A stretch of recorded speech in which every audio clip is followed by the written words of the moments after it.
All right. Hi, folks. So the work that I'm going to be presenting today is actually ongoing work. So some of the results I'm going to show are still very exploratory. I might not hang my hat on them just yet. But the cool thing about the fact that this is still ongoing research is that we get to find out how this presentation is going to go for the first time together. All right? Lovely. Okay, so if you have seen my work before, you know that what I really care about is humans. So when I started working in this field of future of work, I noticed that, of course, a lot of people were paying attention to automation. And they were asking things like, what can these new machines that we have, what can they do for us? What can they do instead of us? And I said, well, this might be an interesting question. It's an important question. But I think that if we ask the opposite question, what do we need to do to work better with our machines, or what capabilities do we need to have to work better with our machines, might be more of a slightly more productive angle. Why? Because if we try to understand what are the capabilities that we need to have to work better with our machines, then we can chart a path forward. We can understand what are the capabilities that we need to teach our children, what are the capabilities that we need to teach our workers to reskill them and upskill them, and then also if we look at what it is that we need to do to work with machines, then we can hopefully get a glimpse into what is the new type of work that might be emerging thanks to the new technology that we have.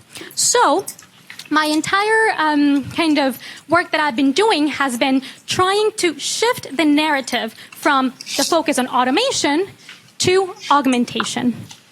In my previous work, I looked at these capabilities that I just mentioned and the capabilities that we found that we need to use to work better with our machines were encapsulated in this framework that I called EPOC. As a very short summary, in this framework, E stands for empathy and emotional intelligence, P for presence, human interaction, face-to-face interaction, any of these capabilities that are enhanced when we are in a room together. Yes, there is technology that allows us to work remotely, but physical presence is still a very important part of our work, the reason why we're here today and not having this conference over Zoom. And then there's O for opinion, judgment, gut feelings, intuition, critical thinking. These are all very important capabilities in the age of AI. C for creativity, curiosity, and imagination. And the last bin, which is perhaps my favorite, which is hope, motivation, and leadership. So when I was first developing this framework, I thought, is hope really something that is important for workers? And then the answer I think is yes, especially, of course, if you think of people that help others recover from substance abuse and stuff like that. But also as an academic, well, I think you guys know that we need to have a lot of hope when we submit our manuscripts to journals, because hopefully they won't reject them, right? So based on this work, we actually found, we created a whole index that measures each of these capability bins using ONET, yes, the data set we all love to hate and hate to love. And we were able to measure this at the task level, at the occupation level, and something that was really important for me, this might be a controversial take, was that we measured augmentation and risk separately. I know that in our field, the term exposure has gotten a lot of attention, and many different people are using exposure to try to measure the impact of AI in labor. But I think that automation and augmentation are two very different forces, and thus we should be able to measure them separately. I do think that if we bundle them together in this term called exposure, we might create metrics that might give us some more confusing results, and I think it's more important to separate them. But this is the past work. And looking at this, I was inspired to start thinking about what is the new work that is coming. Why? Because in this work, I wanted to see how the EPOC capabilities were changing in time. So I did something that was very simple. I took and I measured the epoch score for all the tasks in ONET in 2016. And I measured the epoch score of the tasks that were introduced in ONET in 2024. And what I saw was that the epoch score of the tasks that were introduced in 2024 was higher than the epoch score of the tasks that already existed since 2016.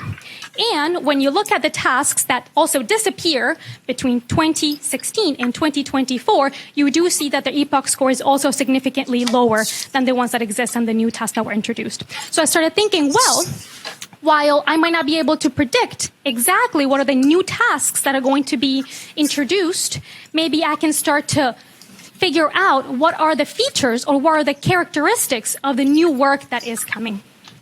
So, this is the work that we're doing. And obviously, when I was like, yes, we need to start looking at new work. Clearly, I was not the first one to be asking these questions.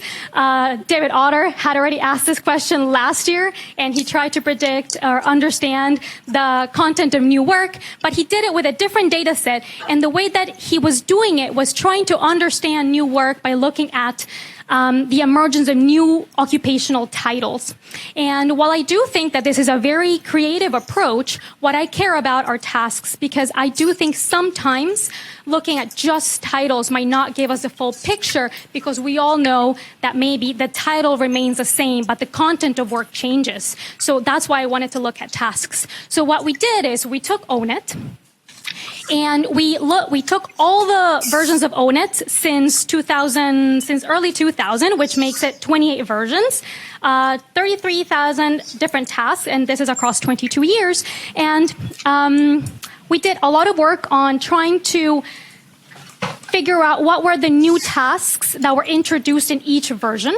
This was a lot of work because, as we know, ONET likes to keep things interesting, and sometimes tasks change very minimally. Sometimes they change IDs. Sometimes the same text has two different IDs. So the data cleaning here was, let's say, very interesting. So it took us a little bit longer than we expected. But then what we were able to do is actually look at after this disambiguation, look at what characterizes, in terms of novelty, the new tasks that emerge. So we find something that is perhaps intuitive, which is not all new work is equally new. When we look at the distribution of new tasks in terms of novelty, we see that there's very few tasks that are very, very novel, meaning that they depart significantly from the tasks that already existed. Well, there's a lot of tasks that are only slightly more novel compared to the work that already existed, right? And the intuition I have behind this is that some work might be, which is the kind of the very novel one, is very new and is globally new. But most of the work that is added in ONET in every version is work that is new locally, meaning is new to that occupation, but is not new to the economy. This is the intuition I have for number 2 after massaging the data for quite a bit. But I still think we need to do a lot of robustness checks so that I can be sure of this result. And number 3, the nature of new work is both human and technical. So when we look at the tasks that emerged that were the most new, the ones that were globally new compared to the work that existed, these tasks were very technically driven. These tasks were the ones that were driven by the technology that we are seeing. However, the vast amount of tasks that were added that were not very new to the economy, just new locally, had to do a lot with this human intensity and human capabilities that I was talking about before. So for example, one of the very new tasks that we see are tasks related to working with things like blockchain, for example, or finding matches for DNA sequences, which are very technically driven. But a lot of occupations got new work in terms of collaborating with other humans, in terms of, for example, detecting the needs of students with special needs for certain types of teachers or educators, which that wasn't there before. So we do see that the future of work is kind of dual, right? There's very technically driven, but also humanly driven. And I think this is really important because when we think about the future of work, we tend to focus in machines, but I want to also focus on what humans are going to do. And then finally, the next steps that we're going to take is actually dissect what are the main components of this novelty. So the student I was working with had this idea of dissecting tasks based on its main components. So the action verb, the object, and the context. And we want to see what is it, what makes this new task actually novel. Is it the actions that we're able to take? Is it the object, meaning the thing that is receiving the action, or is the task new because it's being described as being performed with a new tool, or is it applied to a new context? And then hopefully with that, we're able to characterize what are the sources of novelty in terms of the work that we're seeing emerge at the moment. We also want to include some information in terms of what I mentioned, whether the task is new globally or locally. And finally, we want to be able to measure this newness longitudinally using all of the versions of ONIT that we have compiled. And with that, I am done. Thank you.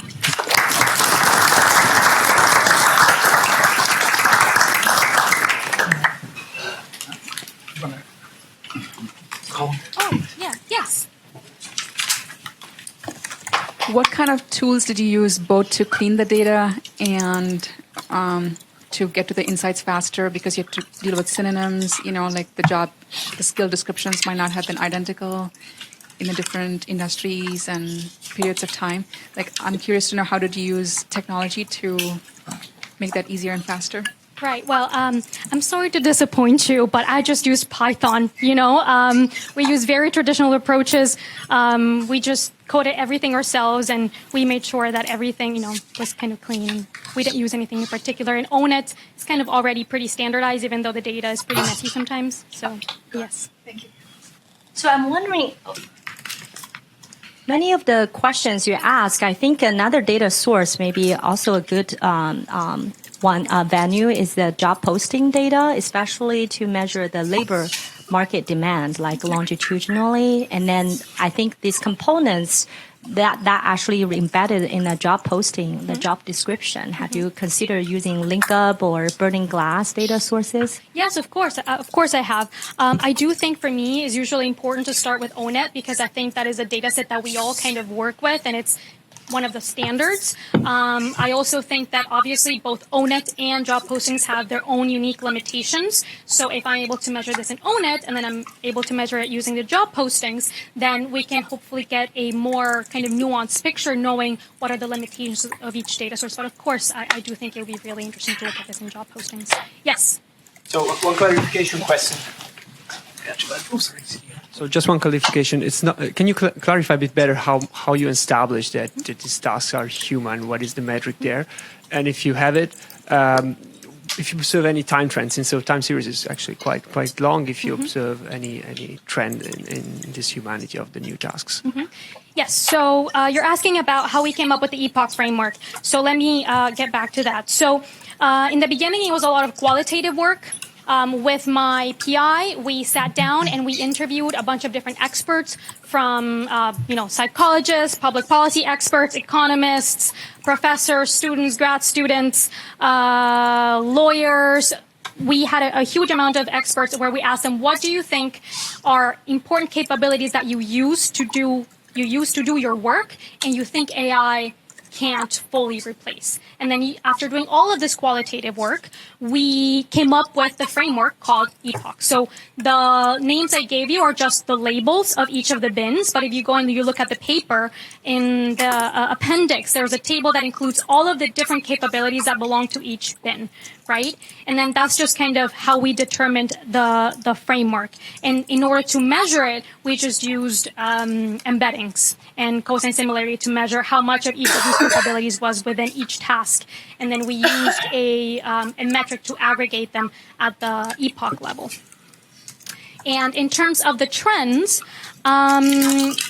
we do see, like I mentioned, that it seems like some of the less novel work that is being introduced into ONET is increasing in epoch score, meaning that some of the work that is being added requires a lot of human capabilities to be able to be performed, right? But the newest tasks seem to be more technology driven. And that's the trend that we're seeing right now. Did that answer your question? Thank you. Of course. All right, thanks. Thank you very Thank much. you.